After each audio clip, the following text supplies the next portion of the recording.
শক্তিশালী ভূমিকম্পে লন্ডভন্ড মিয়ানমার ও থাইল্যান্ড, জরুরি অবস্থা জারি, বাড়ছে প্রাণহানির সংখ্যা। প্রথম সফরে বাজিমাত, চীন থেকে কয়েকশো কোটি ডলার আনলেন প্রধান উপদেষ্টা, কেন চিন্তায় ভারত আমেরিকা? বিশ্বজুড়ে চলছে ঈদ প্রস্তুতি, বাংলাদেশের মতো ইন্দোনেশিয়াতেও ঈদ উদযাপনে গ্রামে ফিরছেন লাখো মানুষ।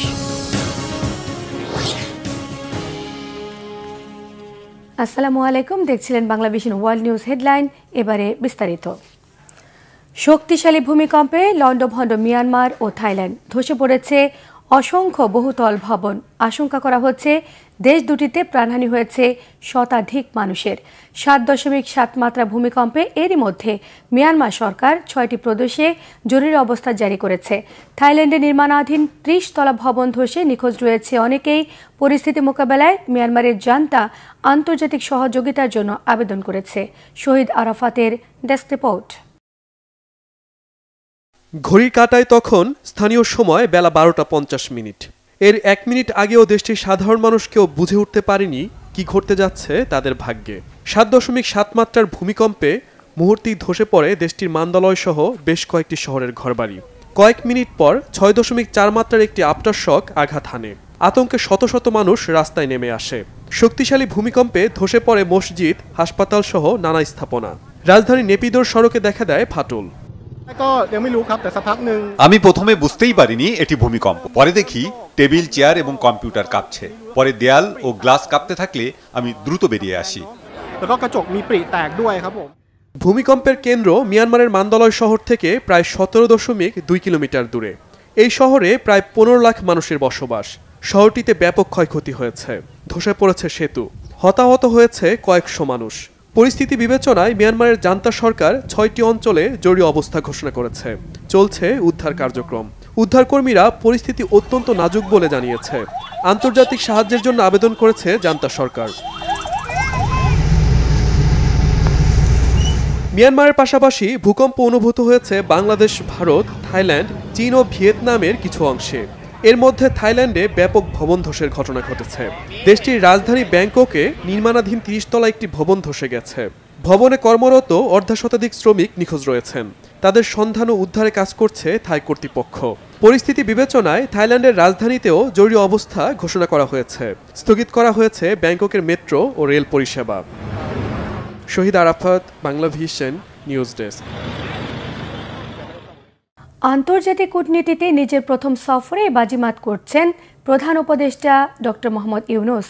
বেইজিংয়ের গ্রেট হল অব দ্য পিপলে চীনা প্রেসিডেন্ট শি জিনপিং এর সঙ্গে বৈঠক, কয়েকশো কোটি ডলারের বিনিয়োগ, অবকাঠামো উন্নয়ন, অর্থনৈতিক চুক্তি সব মিলিয়ে চীনের ঘনিষ্ঠ মিত্র হয়ে ওঠার পথে বাংলাদেশ। সাবেক প্রধানমন্ত্রী শেখ হাসিনার পতনের পর পরিবর্তিত পরিস্থিতিতে ভারতের সঙ্গে সম্পর্ক যখন শীতল, তখনই চীনের পূর্ণ সমর্থন নিয়ে এগিয়ে যাচ্ছে অন্তর্বর্তী সরকার।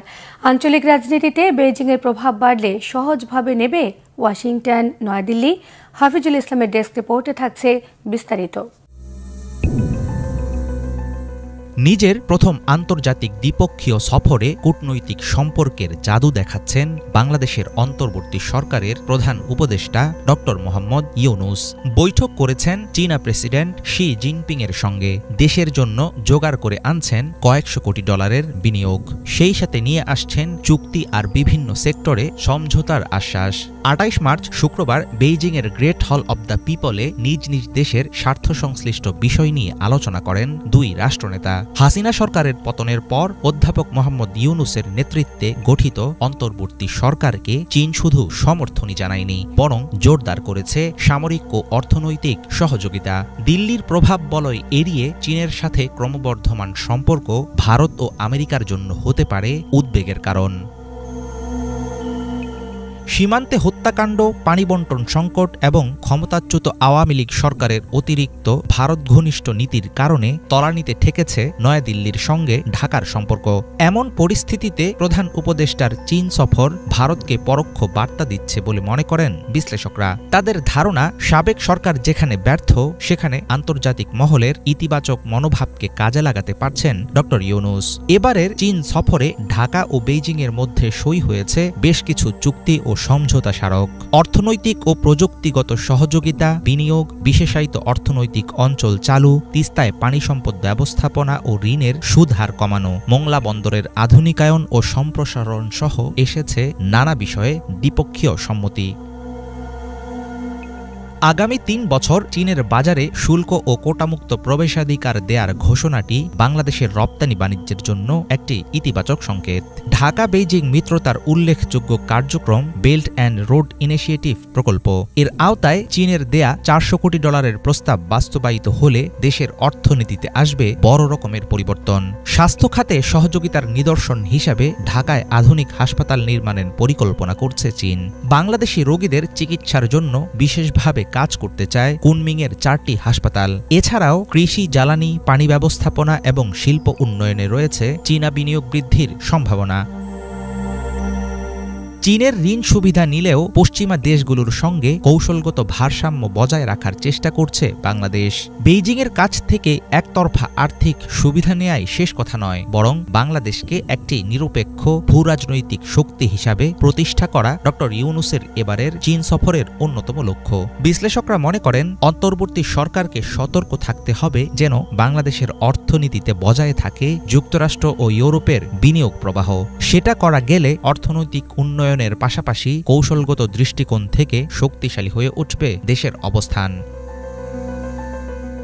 অন্তর্বর্তী সরকার ক্ষমতা গ্রহণের পর 2024 সালের অক্টোবরে বাংলাদেশে আসে 2টি চীনা যুদ্ধজাহাজ। এদিকে দক্ষিণ এশিয়ায় চীনের প্রভাব ঠেকাতে ভারতকে শক্তিশালী মিত্র হিসাবে দাঁড় করাতে আগ্রহী আমেরিকা।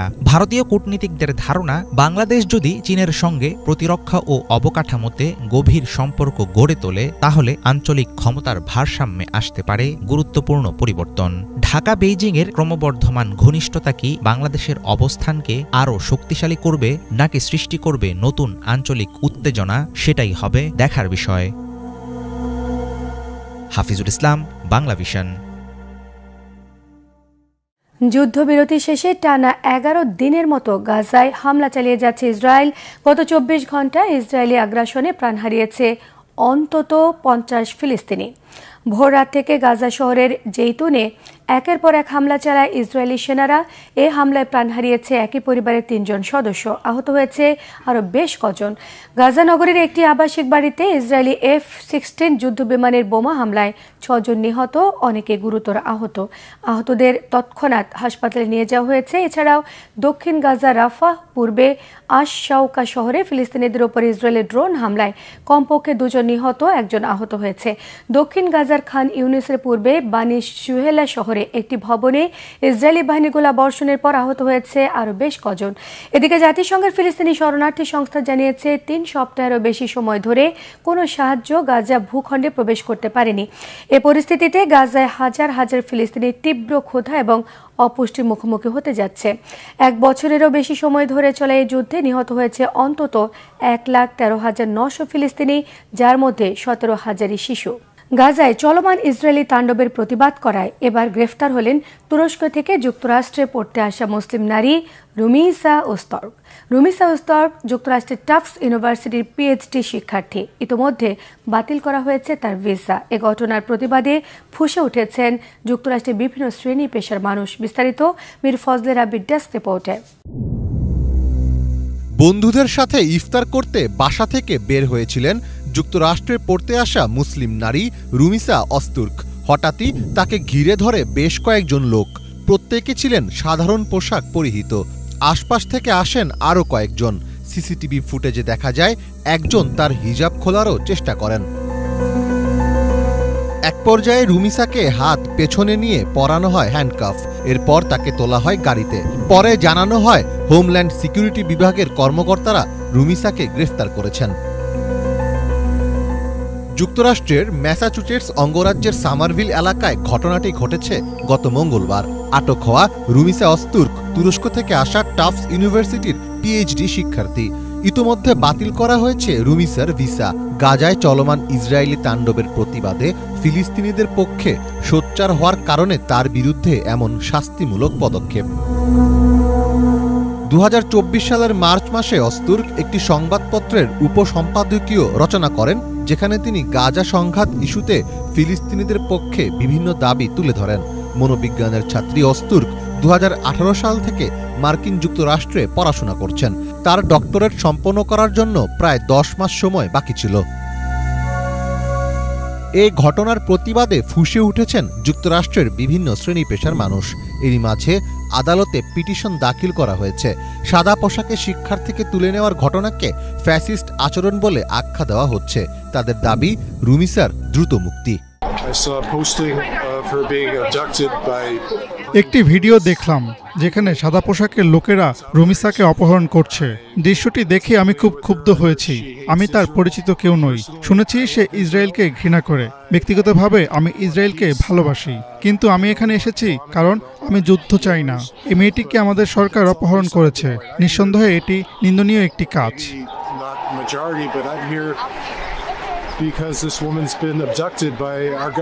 একদিকে যুক্তরাষ্ট্রের মুসলিম শিক্ষার্থীদের উপর চলছে অন্যায় নির্যাতন, আর অন্যদিকে মুসলিম আমেরিকানদের নিয়ে ইফতার পার্টি করছেন মার্কিন প্রেসিডেন্ট ডোনাল্ড ট্রাম্প, যেখানে নভেম্বরের নির্বাচনে তাকে ভোট দেওয়ার জন্য মুসলিমদের প্রতি কৃতজ্ঞতা প্রকাশ করেন তিনি। তবে মুখে কৃতজ্ঞতার কথা বললেও আচরণে তার উল্টোটা করছেন ট্রাম্প।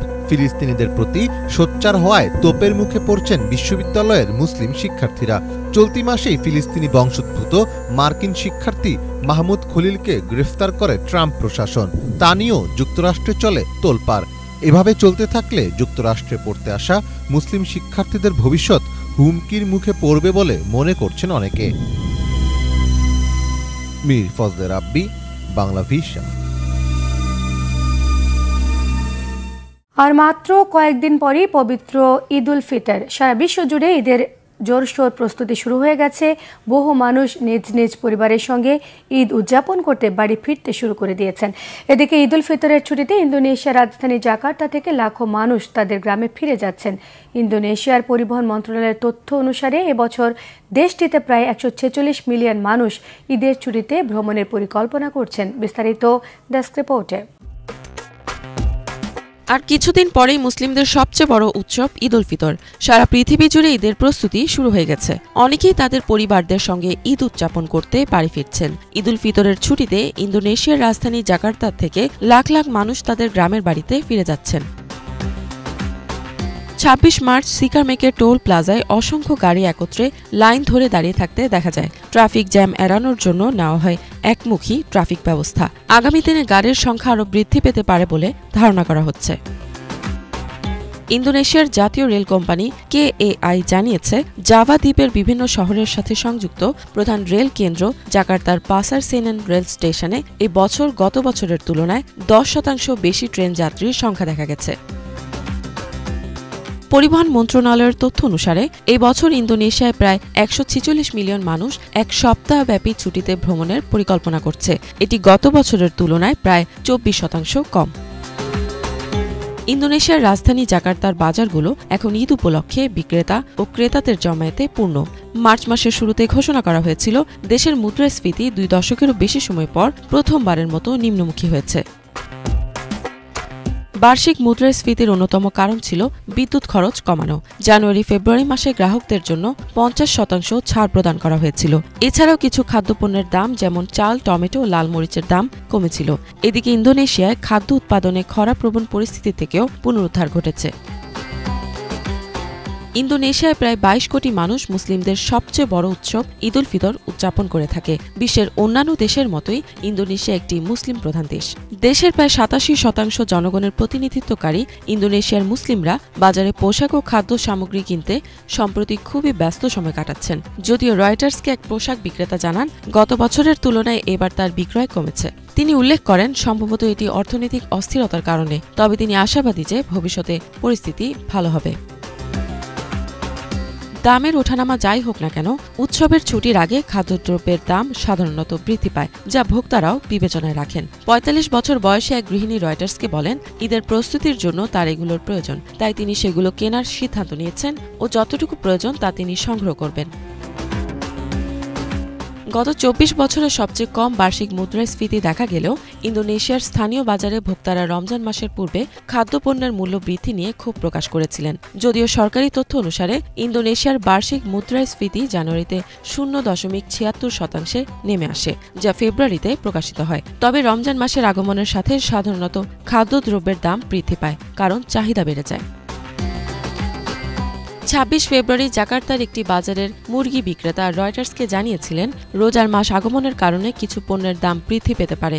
মুরগিসহ কিছু খাদ্যপণ্যের দাম প্রায় 40% পর্যন্ত বেড়ে যেতে পারে। তবে ইন্দোনেশিয়ার স্থানীয় সংবাদ মাধ্যমের তথ্য মতে রমজান মাসের আগমনের পূর্বেই প্রেসিডেন্ট প্রাবোও সুবিয়ান্তো তার প্রশাসনকে খাদ্যপণ্যের দাম কমানোর জন্য নির্দেশ দিয়েছেন। ইফাত জাহান, বাংলাভিশন। লোহিত সাগরের মিশর উপকূলে একটি পর্যটকবাহী সাবমেরিন ডুবিতে মৃত্যু হয়েছে 2 ক্রু সহ 6 জনের। 39 পর্যটককে উদ্ধার করে নিরাপদ জায়গায় সরিয়ে নেওয়া গেছে। মৃতদের 2 জন ক্রু এবং 2 জন শিশু সহ 4 জন রাশিয়ার নাগরিক। বৃহস্পতিবার মিশরের পর্যটন শহর হুরগাধা উপকূলে এই দুর্ঘটনা ঘটে। সিনবাদ নামের এই সাবমেরিনটিতে ক্রু ছাড়া রাশিয়ার 45 জন পর্যটক ছিলেন। দুর্ঘটনার পর উদ্ধারকারী দল 45 যাত্রীর মধ্যে 29 জনকে উদ্ধার করতে পেরেছেন। তাদের মধ্যে আহতদের নেওয়া হয়েছে হুরগাদার হসপিটালে, বাকিদের পাঠানো হয়েছে নিজ নিজ হোটেলে। সাবমেরিনটি 25 মিটার গভীরতায় নামতে সক্ষম এবং লোহিত সাগরের দর্শনীয় প্রবাল এবং সামুদ্রিক জীবন দেখার জন্য বড় বড় পোর্ট হল ছিল। সাবমেরিনটি ডুবে যাবার কারণ জানতে তদন্ত চলছে। বিশ্বের দেশে দেশে পবিত্র মাহে রমজান পালিত হয় প্রতিটি অঞ্চলের ঐতিহ্য এবং বাহারি আয়োজনে। কোথাও সেহরির আগে কামান দাগানো, কোথাও ইফতারের ঐতিহ্যবাহী খাবারের সমারোহ, আর কোথাও রাতভর মসজিদে ইবাদতে মশগুল থাকার অপূর্ব দৃশ্য। রীতিনীতিতে যতই ভিন্নতা থাকুক, এই মাসে ধর্মপ্রাণ মুসলমানদের লক্ষ্য থাকে মহান সৃষ্টিকর্তার অনুগ্রহ অর্জন। ধারাবাহিক আয়োজন দেশে দেশে রমজানের এবারের পর্বে জার্মানি নিয়ে বিস্তারিত জানাচ্ছেন হাফিজুল ইসলাম। মধ্য ইউরোপের শিল্পোন্নত দেশ জার্মানি। ইতিহাসখ্যাত দানিউব ও রাইন পারের দেশটিতে প্রায় 40 লক্ষ মুসলমানের বসবাস। সংখ্যালঘু মুসলিম নাগরিকের এই দেশে পবিত্র মাহে রমজানের আমেজ আমাদের পরিচিত ইসলামী রাষ্ট্রগুলোর চেয়ে ভিন্ন। জার্মান মুসলমানদের বেশিরভাগ তুর্কি কিংবা তুরস্কের বংশোদ্ভূত, বাকিদের অধিকাংশই আরব বিশ্ব অথবা আফ্রিকার দেশগুলো থেকে আসা অভিবাসী। তাই এখানে রমজান পালনে থাকে বৈচিত্র্যের ছোঁয়া। ইউরোপের অন্যান্য দেশের মুসলমানদের মতো সাদামাটা হয়ে থাকে জার্মান মুসলমানদের ইফতার। পবিত্র রমজান মাসে স্থানীয় মসজিদ অথবা মুসলিম কমিউনিটি হলগুলো হয়ে ওঠে জার্মানিতে বসবাসরত মুসলমানদের মিলন মেলা।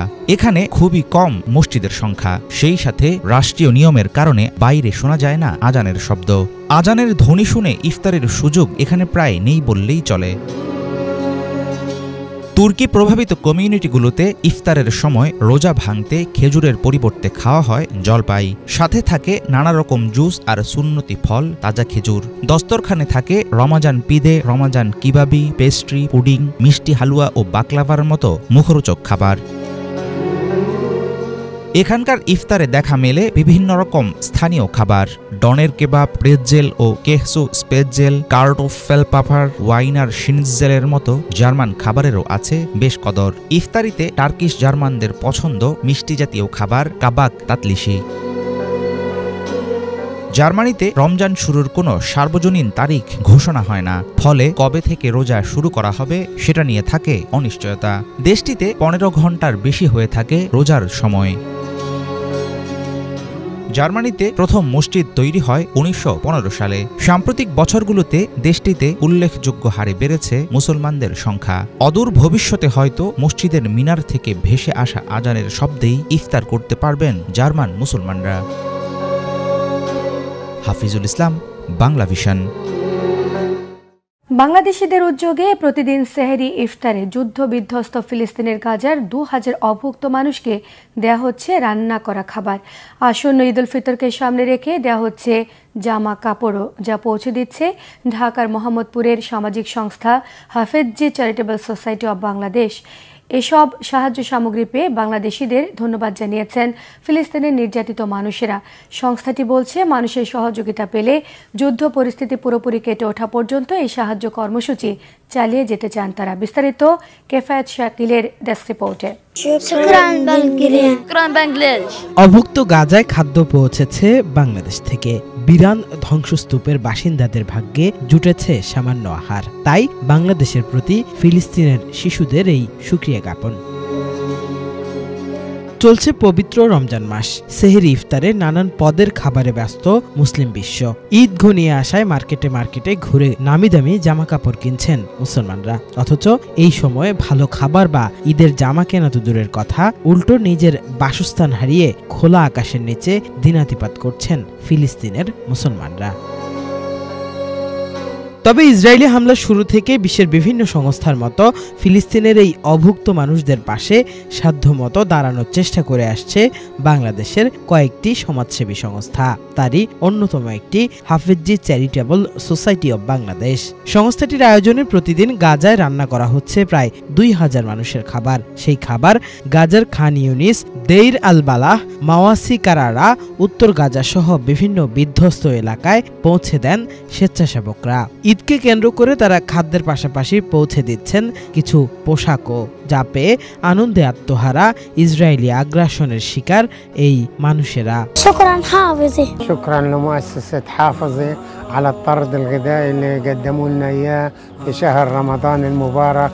جزاكم الله كل خير، من الجزاء من عند ربنا ومنا الشكر. نشكرهم وجزاهم الله كل خير اللي يا رب يديمهم علينا ويديمهم على الناس. نشكر مؤسسة حافظي والشعب البنغلاديش إنه على الكابونة الحلوة، بارك الله فيهم، الله يعطيهم ويوسع عليهم. شكرا لهم، إن شاء الله في ميزان حسناتهم، ربنا يبارك في أولادهم وشعبهم وفي كل حاجة فيهم إن شاء الله. শুধু খাবার বা পোশাক দেওয়া নয়, বাংলাদেশের স্বনামধন্য আলেমদের তত্ত্বাবধানে পরিচালিত এই সংস্থাটি গাজায় কাজ করছেন ক্ষতিগ্রস্তদের তাঁবু নির্মাণ সহ বসবাসের পরিবেশ সৃষ্টিতে। পুনর্নির্মাণ করে দিচ্ছেন ক্ষতিগ্রস্ত মসজিদগুলো। গাজাবাসী স্বাভাবিক পরিস্থিতিতে ফেরা পর্যন্ত এই সেবা চালিয়ে যাওয়ার কথাও জানায় Hafezi charitable society of Bangladesh. এখন যুদ্ধ চলছে, গাজার এক একটা জিনিসের দাম আকাশচুম্বী। এরই মাঝে আমরা বিভিন্ন ব্যবসায়িক ট্রেডার্সদের সাথে যোগাযোগের মাধ্যমে আমরা জিনিসপত্র সেখানে মজুত করতেছি এবং সেগুলো মাধ্যমে আমরা ধারাবাহিকভাবে সেখানে কার্যক্রম চালাচ্ছি। আলহামদুলিল্লাহ আমরা সেখানে হুইল চেয়ার বিতরণ, তাঁবু নির্মাণ, আপনার খাদ্য সামগ্রী বিতরণ, ঔষধ বিতরণ, বাচ্চাদের জন্য বেবি ফুড, মহিলাদের জন্য স্যানিটারি আইটেম সহ এই রমজানে টানা 30 দিন আমরা বিভিন্ন ফুড প্যাকেজ, রান্না করা খাবার বিতরণ আমরা গাজার বিভিন্ন শহরে আমরা বিতরণ করেছি। আলহামদুলিল্লাহ আপনারা জেনে খুশি হবে যে বিভিন্ন সেবা সংস্থা শুধু খান ইউনিস কেন্দ্রিক রেফিউজি ক্যাম্পে কাজ করতেছে, কিন্তু হাফিজি চ্যারিটেবল সোসাইটি অব বাংলাদেশ গাজার বিভিন্ন অঞ্চলে তাদের কার্যক্রম, সেবামূলক কার্যক্রম চালিয়ে যাচ্ছে। আলহামদুলিল্লাহ এই রমজানে আমরা সেহরি এবং ইফতার নিয়ে প্রতিদিন আমরা 1500 থেকে 2000 লোককে আমরা এভারেজ আমরা ইফতার এবং সেহরি করাচ্ছি। সেটা যদি আমরা হিসাব করি তাহলে আনুমানিক দাঁড়ায় 1 মাসে 60 থেকে 70,000 রোজাদারকে আমরা ইফতার এবং সেহরি করাচ্ছি। একদম নিঃসংকোচে আপনারা আমাদের এখানে ডোনেট করতে পারবেন। আমাদের যে প্রতিটা কার্যক্রমের যে বিস্তারিত যে আমাদের রিপোর্টগুলো, যে কত টাকা কি বিষয় আমরা খরচ করেছি গাজায়, সেগুলো আমরা কয়েকদিন পর পরে আমরা আমাদের পেজের মধ্যে আপডেট দিই। তাছাড়া যে আমাদের গাজার যে টিম আছেন, টিম লিডার যিনি আছেন, তিনিও কয়েকদিন পর পর ভিডিও ফুটেজের মাধ্যমে আমরা সেই আপডেটগুলো দিই। আপনারা জেনে খুশি হবেন যে হাফিজি চ্যারিটেবল সোসাইটি অব বাংলাদেশের যে এই যে হিসাব নিকাশ, এগুলো প্রতি বছর শেষে ডিফিসি কর্তৃক অডিট রিপোর্টের মাধ্যমে আমরা সম্পন্ন করি। বর্তমানে গাজাবাসীর জন্য প্রচুর পরিমাণ খাবার, পানি, চিকিৎসা ও তাঁবু প্রয়োজন বলেও জানান উদ্যোক্তারা। যতদিন পর্যন্ত যুদ্ধ চলবে, মানুষের অসহায়ত্ব চলমান